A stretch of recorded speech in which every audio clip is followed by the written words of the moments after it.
Is not your everyday alien abductee. In fact, since 1988, he's been going to a kind of alien school. Unlike many abductees, Jim has conscious memories of his experiences, and tonight shares with us some of the information he's learned from them about humanity and our planet. Welcome, Jim. Hey, it's great to be here. Thanks so much for joining us. Hey, how were you initially taken? I always wondered, what do they, like, beam you up out of a car? What happened the first time? Well, for myself, it was two different methods. Prior to '88, I didn't even think anything like this was possible. You go the easy way and you go the hard way. The easy way is when there's crafts on the ground.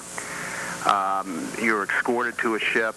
There's technology that's used that pretty much renders you in a zombie-like state, and it's dreamlike, and that's what I call going the easy way. When a craft is in flight, they use a different type of technology that I say being pulled the hard way, which is pretty gut-wrenching. You feel G-forces.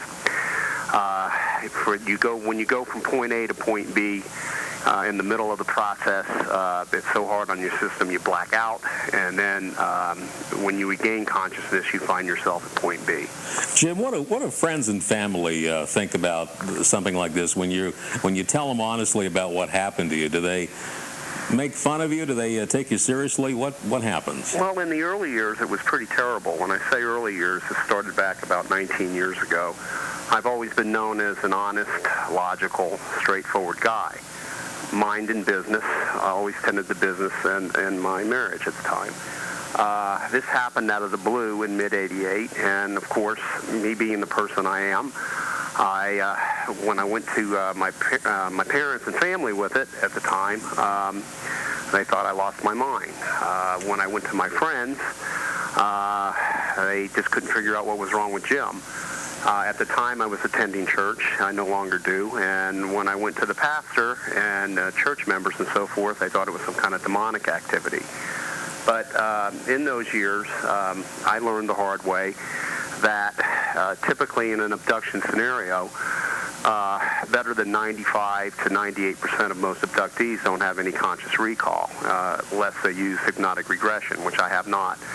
Some of them have sporadic memories at best, but in my case, it's total conscious recall. I'd say between 95 and 98% memory. Wow. Now, what was if you have that good a memory, you must have some idea of what your first impression of these, when you first saw one of these characters, what was your first impression? What kind of aliens were they? I did not know what they were for the first several months. It was the same routine all the time.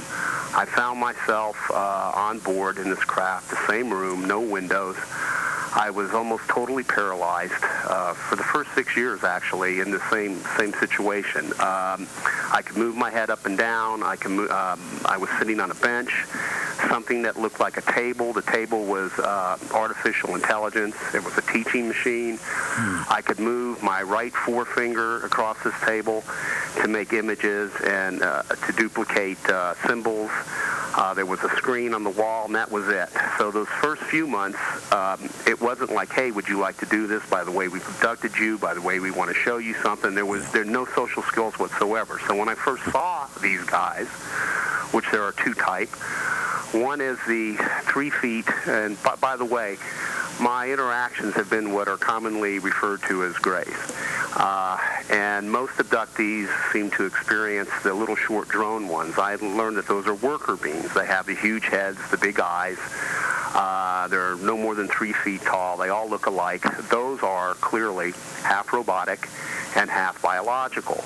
They just take orders. I don't even think they know they exist. What I would call the true aliens are approximately 4 feet tall.